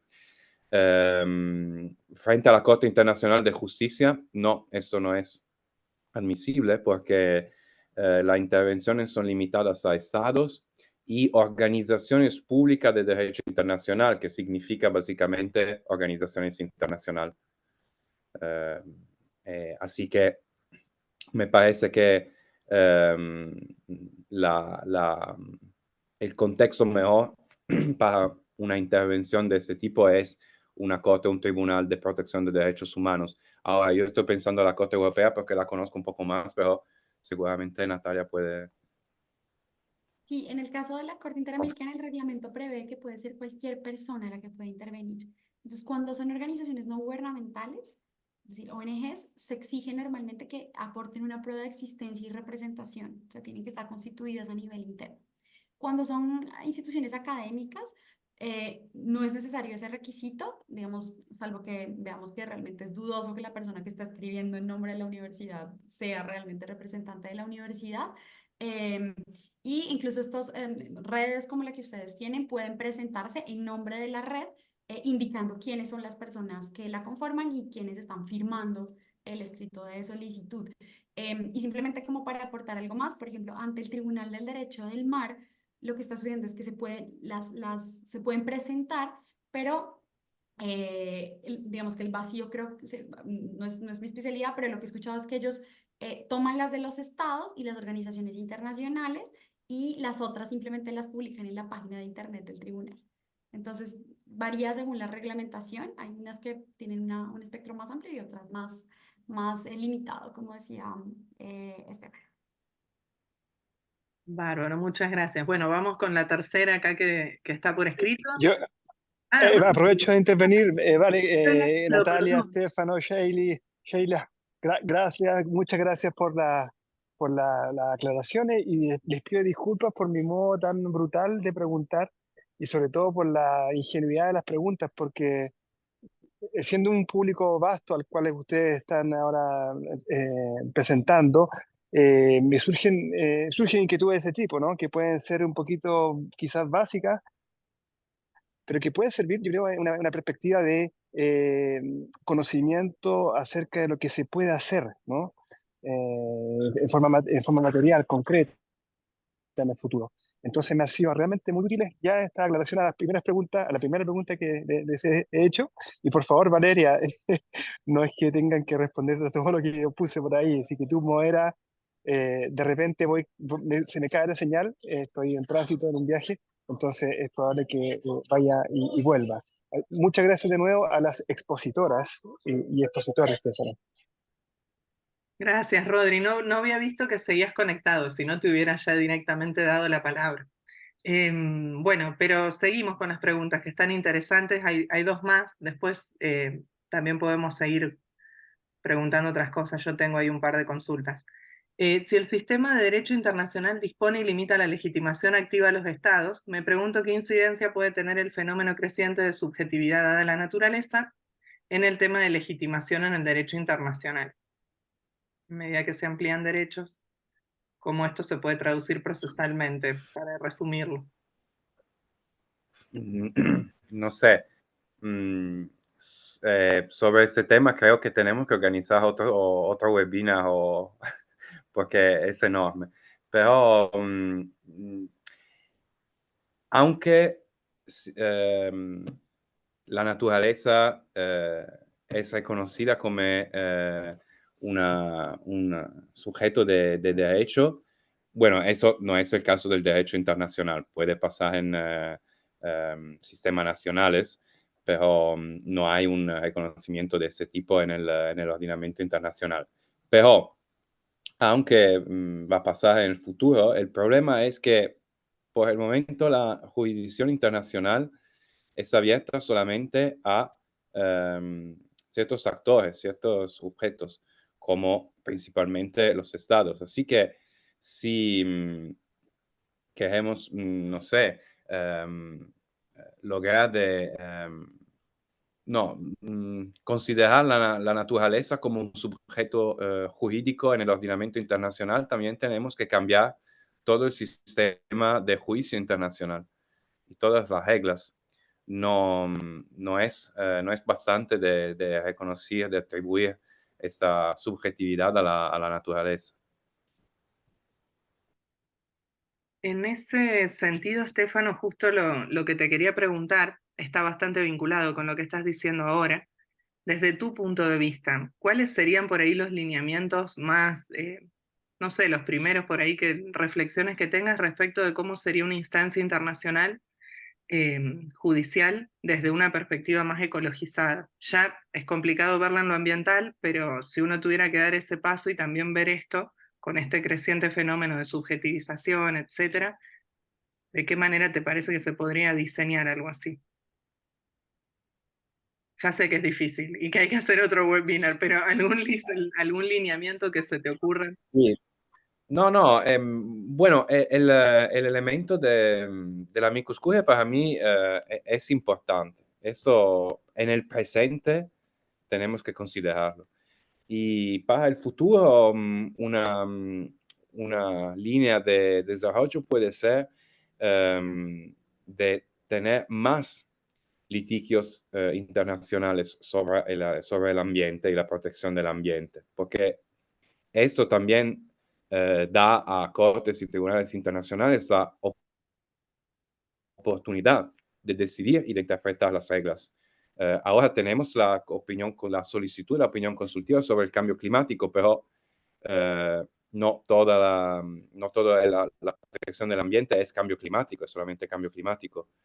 Hay un número muy importante de instancias en que las reglas de protección ambiental son muy progresistas del lado sustancial, material, pero no hay una jurisdicción para su protección. Así que yo sé que hay un debate en el contexto internacional sobre la creación de un tribunal del ambiente internacional, que claro, sería muy bueno porque la experiencia de los jueces, de las partes, la posibilidad de aplicar directamente reglas internacionales de protección del ambiente, sería un momento fundamental para reconocer también una dimensión ecológica en ese sentido. Pero me parece un proceso muy largo y especialmente la reforma y las reformas del ordenamiento internacional son normalmente, bueno, se necesita mucho tiempo y tiene que pasar por negociaciones internacionales muy complicadas. Así que en el momento actual, esta puede ser una perspectiva futura interesante de que se debate, pero no hay nada de particularmente concreto. Muchas Yo gracias, yo Estefano. quisiera Sí, hacer un par de comentarios sobre ese tema, no tanto como abogada de la Corte Interamericana, sino como investigadora sobre esto. Yo creo que hay unas vías como de corto plazo que se han ido activando poco a poco y que tienen que ver con los tribunales nacionales. Es decir, si uno mira la forma en la que todas las ideas de derechos de la naturaleza y las declaratorias han operado a nivel interno, no son ante tribunales ambientales, son de hecho ante jueces que están fallando casos esencialmente de derechos humanos. Y entonces, esa visión que ha permitido expandir la idea de legitimación ante los tribunales internos podría igualmente operar ante los tribunales internacionales, de derechos humanos al menos. Em, y en ese sentido, quiero llamar la atención sobre dos hechos. La Corte Interamericana de Derechos Humanos, cuando construye sus estándares internacionales, generalmente cita la jurisprudencia de los tribunales internos. No porque considere que esa jurisprudencia es una fuente del derecho internacional, sino porque, de alguna manera, en el rol de establecer estándares regionales, la Corte tiene en cuenta los desarrollos que se están dando en los diferentes estados de la región. Y creo que algo muy similar hace el Tribunal Europeo cuando construye sus estándares. Es decir, tiene en cuenta un poco en qué estado está la protección internacional. En el caso de esta opinión consultiva, además de las invitaciones a estados y organizaciones internacionales y a centros de pensamientos, universidades y demás, la Corte envió una invitación a todos los tribunales constitucionales, supremos y ambientales de la región para que nos enviaran toda su jurisprudencia en materia ambiental en relación con el cambio climático, derechos de la naturaleza, por supuesto, es uno de los temas que está llegando vía esa jurisprudencia. Es decir, los tribunales internacionales, o al menos la Corte Interamericana, tienen en cuenta esa jurisprudencia. Entonces, esa es otra vía que, fíjense, no es la de los amicus, por la cual estas ideas pueden ser recibidas por los tribunales. Ese es un tema. Y el otro es que la otra vía por la que este tipo de consideraciones han llegado ante la Corte Interamericana tiene que ver con litigios planteados por los pueblos indígenas. Es decir, si uno mira la jurisprudencia, el avance de la jurisprudencia en materia de protección de la propiedad colectiva, por eso cuando lo presentaba hablaba un poco de ella, uno encuentra atisbos de ideas de protección que van más allá de la visión antropocéntrica. Claro, son litigios acotados a determinados temas que tienen que ver con reivindicaciones territoriales, pero que buscan una protección del territorio como un todo.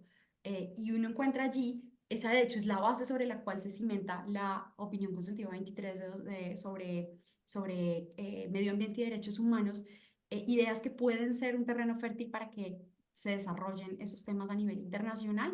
Y fíjense que no son litigios promovidos en nombre de la naturaleza, pero que permitirían de alguna forma que esas reivindicaciones llegaran a los tribunales de derechos humanos bajo una lectura que entiende que son vías propicias, porque de otra forma la idea de concebir una víctima que pueda actuar en nombre de, es decir, la naturaleza como víctima en el litigio para que pueda ser reconocida como sujeto de derecho, pues tiene limitaciones, sobre todo procesales, en los términos de cómo se plantean las peticiones ante el sistema que serían insalvables. Pero con lo que tenemos ya han ido llegando esas ideas. Entonces, yo creo que esa puede ser una vía que en el futuro se va a desarrollar. No lo sabemos muy bien, depende de cómo se planteen los litigios. Y como les decía, ahí un poco el inconveniente es que tenemos un periodo de espera de que los litigios se inicien ante la comisión y lleguen ante la corte de 10, 15 años. Entonces, bueno, independientemente de eso, la forma en la que se vayan desarrollando ante la comisión y vayan llegando ante la corte podría permitir avances en ese sentido. Muchas gracias, Natalia. Queda una pregunta más ahí de Rodri, pero justo Digno, que está por acá conectado, quería hacer un comentario, entiendo que en relación a esto. No sé, Digno, si andas por ahí. Aquí estoy, ¿me escuchan? Sí, perfecto. Sí. Muchísimas gracias, Valeria. Muchísimas gracias, Estefano, Sheila y Natalia, por las interesantes intervenciones. Sí, yo no, más que una pregunta, es un comentario. Yo he estudiado, he trabajado un poco el caso de la Corte Interamericana en relación con esta vertiente más ecocéntrica dentro de lo jurídico. Y he encontrado, para mí, dentro de la opinión consultiva 2317 y la fundamentación que da específicamente la Corte Interamericana a la vertiente autónoma del derecho a un medio ambiente sano, quizás una expresión de ese camino hacia los derechos de la naturaleza dentro del sistema interamericano, ¿no? Porque el contenido específico que le da a este derecho a un medio ambiente sano como derecho autónomo, como lo dice la Corte en la opinión consultiva más o menos y lo reitera en el caso de la Cajonjat, está dirigido a proteger la naturaleza como un bien en sí mismo, dice la Corte, independientemente del daño o afectación hacia el ser humano. Entonces, si el sujeto de protección es la naturaleza como un bien en sí mismo y es lo que caracteriza a ese derecho a un medio ambiente sano como derecho autónomo, digamos, la idea de la naturaleza como sujeto de derechos creo que se puede abrir paso, o se está abriendo paso a partir de esa construcción que se está haciendo de este derecho al medio ambiente sano como derecho autónomo. Creo que es distinto a la dimensión humano-colectiva del derecho al medio ambiente sano, porque en efecto no hace falta probar ninguna afectación al ser humano, ni individual ni colectiva, como lo establece la Corte en la opinión consultiva.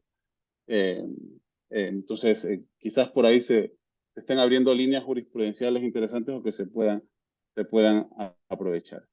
Y un segundo tema que tal vez es importante de cara a la jurisprudencia de la Corte Interamericana es los límites que ha creado la Corte alrededor del concepto de persona, ¿no? Y por ende, quién puede ser víctima dentro del sistema interamericano, y creo que Natalia lo mencionaba muy bien, pero eso también creo que podría generar limitaciones para la idea de las generaciones futuras como sujetos de protección dentro de la Corte Interamericana. Y hay muchas líneas jurisprudenciales que están vinculadas a la idea de que persona es todo ser humano presente, que existe o que haya existido. Entonces, creo que puede ahí haber ciertas dificultades técnico-legales, nada más. Bueno, eso. ¿No? Muchas gracias, Digno. No sé si Natalia o Estefano quieren comentar algo en relación a lo que...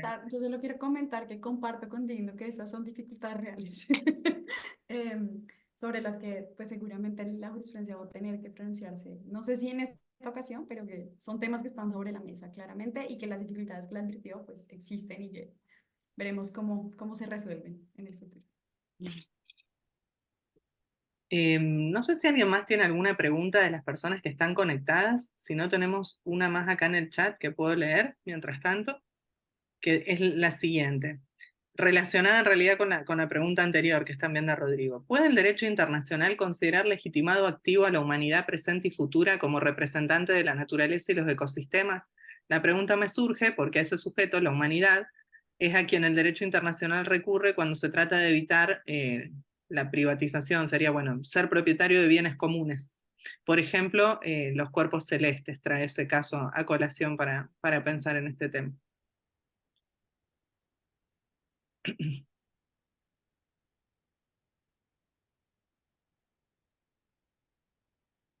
No sé si Estefano o Natalia quieren comentar algo. Yo la verdad, simplemente creo que puedo comentar lo que decíamos al final de la pregunta ahora de Digno, y es que esa es una dificultad real. Todo lo que tiene que ver con sujetos colectivos en materia de protección de derechos humanos es, digamos, una deuda histórica de los instrumentos, no solamente de los instrumentos, sino de los mecanismos de protección. El desarrollo es aún incipiente. Yo nuevamente creo que hay vías interesantes que se pueden explorar y algunas han sido incluso recorridas más por los tribunales internos que por los tribunales internacionales. Pero por el momento, pues como les digo, falta ver qué va a decir la Corte Interamericana sobre eso. Va a tener que pronunciarse porque una de las preguntas tiene que ver con generaciones futuras específicamente. No sé si se extienda al tema de la humanidad, pero por lo pronto en materia de generaciones futuras va a tener que responder algo si la solicitud es declarada admisible. Y lo que sí les puedo contar es que hemos recibido dentro de los amicus algunos que buscan de alguna forma que la protección de las generaciones futuras esté basada en un argumento relativo a la ausencia de discriminación por razones de edad. Y entonces, como la protección internacional de los derechos humanos no puede privilegiar a los miembros presentes de la especie humana, digamos, y discriminar o hacer pesar las consecuencias de la acción humana presente sobre la futura. Ese es, digamos, uno de los argumentos que ha sido planteado en los amigos por el momento. Eso les puedo contar. Gracias. Muchas gracias, Natalia. No sé si, Estefano, vos querías comentar algo. No, me parece, comparto lo que dijo Natalia y afuera del sistema de protección de los derechos humanos me parece todavía más complicado. Hay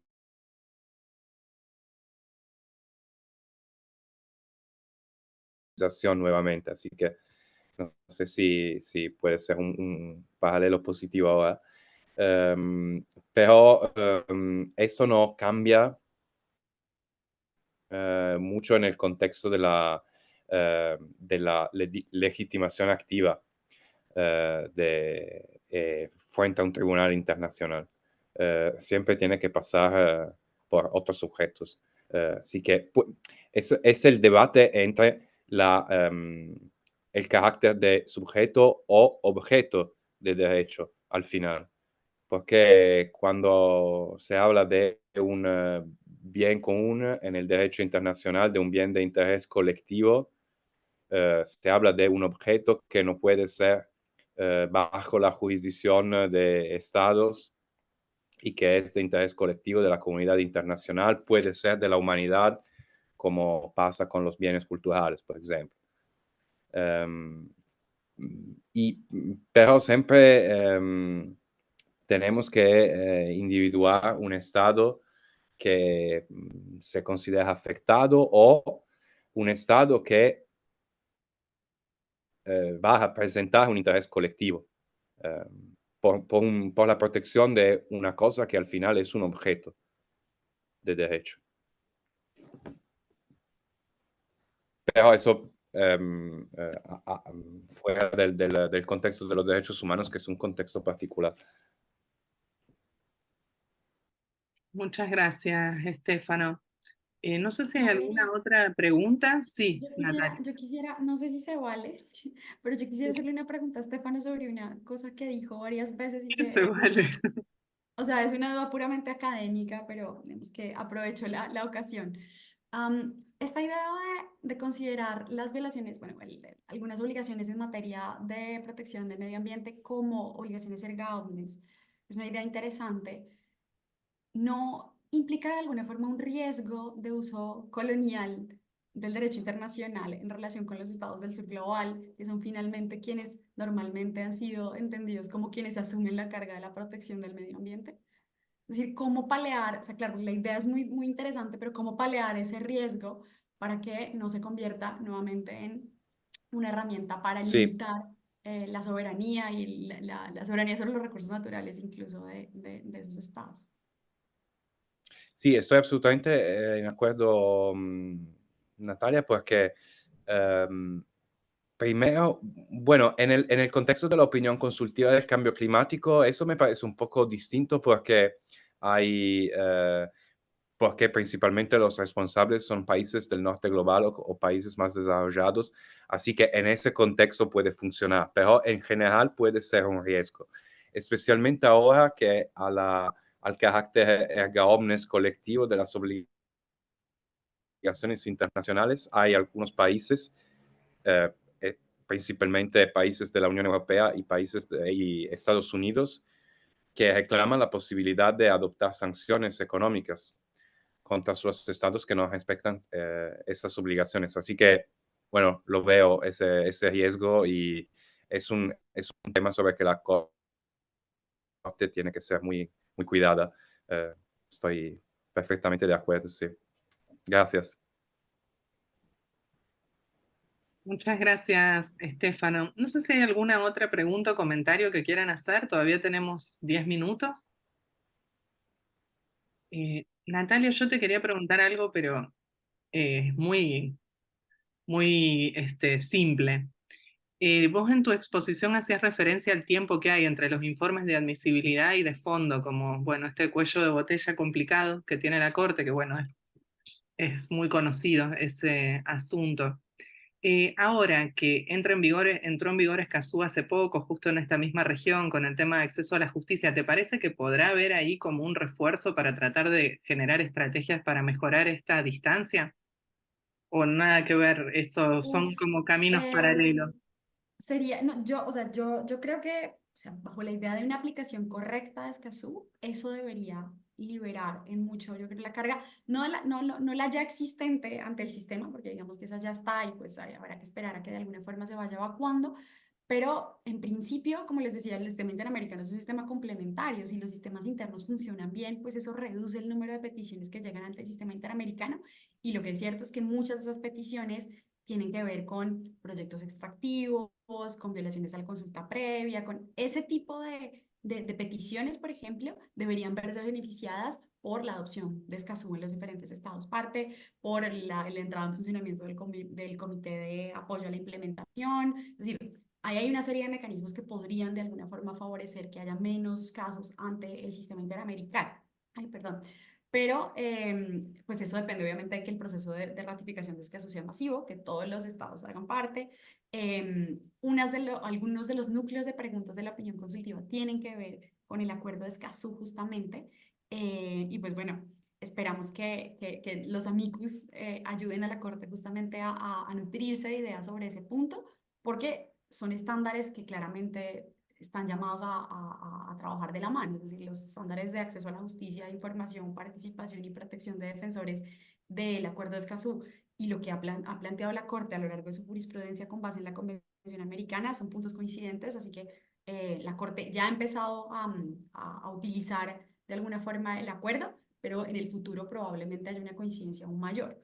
Entonces, eso es algo que es previsible. Entonces, bueno, esperemos que así sea, efectivamente, que eso ayude y no que se convierta realmente en otro punto de incumplimiento de los estados y que genere nuevamente más peticiones ante el sistema. Bueno, muchas gracias, Natalia. Sí, esperemos que no suceda lo segundo, es complicado. sobre todo por los avances y retrocesos en la implementación de muchos derechos. Escazú no sería una excepción a eso, pero bueno, tengamos confianza que puede haber otro recorrido. Bueno, ahora no sé si alguien más quiere preguntar algo o hacer algún comentario. Pareciera que no. Valéria, parece Sí, que Teresa Suárez está con la mano. Parece que quiere hacer. Bueno, buenas tardes, Ah, muchas hola gracias Teresa, por perdón, no la había visto. reunión. Está bien. Bueno, no soy una persona que venga del derecho, así que todo lo que han dicho me pareció sumamente interesante. Muchas gracias, Valeria, y a las y los disertantes. Mi interés va más bien con los casos históricos. Ustedes, el objeto de la reunión era ver qué pasa con la presentación de los casos, las características y los distintos tribunales, cuáles son las demandas. Quería saber si ustedes tienen o han accedido a casos completos, es decir, donde haya habido demanda y donde los tribunales ya se hayan expedido para ver la totalidad de la presentación, es decir, tanto de quienes tienen el carácter de víctimas, colectivas o institucionales, y las respuestas que que han dado los tribunales a esas demandas, o cómo acceder a ellas, ¿no es cierto?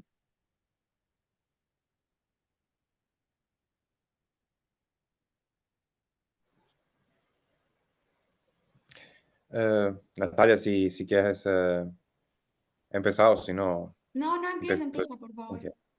No, no. No, gracias. En la litigación internacional sobre cuestiones ambientales hay muchísimos documentos y resoluciones de tribunales internacionales y que hacen una contribución para comprender mejor eh, qué está pasando ahora en el sistema y qué puede ser para el futuro. Pero, como decía al inicio, mucho depende de la regla de procedimiento del tribunal y de qué tipo de litigación el tribunal se ocupe. Por ejemplo, para la Corte Internacional de Justicia, tenemos algunos litigios entre estados sobre cuestiones ambientales que son muy importantes en la perspectiva histórica, pero casi todas son cuestiones de daños transfronterizos, así que hay un Estado que es víctima de un daño y un Estado responsable, y eso no es fácilmente transferable en otro contexto como en una perspectiva puramente ecológica del derecho y de las herramientas que pueden representar intereses antropocéntricos. Pero sí hay documentos y mucho material sobre eso seguramente. Sí, bueno, Teresa, lo que yo le podría comentar es que, claro, ante el sistema interamericano ya ha habido casos en los cuales se ha fallado y se ha declarado la violación del derecho al medio ambiente. Un caso, digamos, el primer caso contencioso en el que eso sucedió es justamente un caso contra Argentina, que es el caso La Cajona contra Argentina, en el cual la víctima era un pueblo indígena y entonces la Corte declara violado no solamente el artículo 21, es decir, el derecho a la propiedad sobre el territorio, porque si bien el Estado había reconocido cuál era el territorio de la comunidad, no lo había saneado, es decir, no había retirado a los terceros que habitaban en ese territorio, y durante el tiempo que estas personas habían permanecido allí, había habido una degradación ambiental importante que había afectado al pueblo indígena. Entonces, no solamente se declara violado el medio ambiente, sino también el derecho al agua, el derecho a la vida cultural, a la alimentación adecuada, otra serie de derechos en relación con ese pueblo indígena. La sentencia es una sentencia del 2020, tal vez, no, ahora estoy perdida en la fecha, Y sobre la implementación ya ha habido varias resoluciones. Es un caso complejo de cumplir porque justamente el área del territorio del pueblo es un área grande, es decir, hay que llevar a cabo unos procesos de negociación importantes con los terceros que habitan el pueblo. La Corte sigue monitoreando el cumplimiento de la decisión, pero digamos es un caso, entre comillas, exitoso de cómo un litigio que tiene que ver, o que inicialmente no fue planteado en relación con la protección del ambiente, finalmente termina haciéndolo porque se entiende finalmente que proteger al pueblo indígena es proteger el ambiente en el que habita y que la protección debe darse como un todo y eso nutre las medidas de reparación que son ordenadas y por supuesto el seguimiento que hace la Corte. Es, digamos, el primer caso en el cual esa perspectiva es adoptada y pues aún está, como les decimos, como les digo, en seguimiento el cumplimiento de la decisión. Bien, muchas gracias. Muchas gracias, Teresa, por la pregunta y por las respuestas. Perdón si no veo que hay alguien con mano levantada. Ahí estoy chequeando, me parece que no. Así que creo que ahora sí estamos pongo para que nos podamos ver todos. Bueno, ahora creo que ya sí estamos en condiciones de dar cierre al webinar. Justo llegamos a tiempo. Muchísimas gracias, Natalia, Estefano, Sheila y Fernanda también, que estuvimos ahí organizando este encuentro. Y bueno, como les mencionaba al principio, va a haber varios webinars de Speak for Nature. Seguramente más hacia fines de este año se realiza el segundo.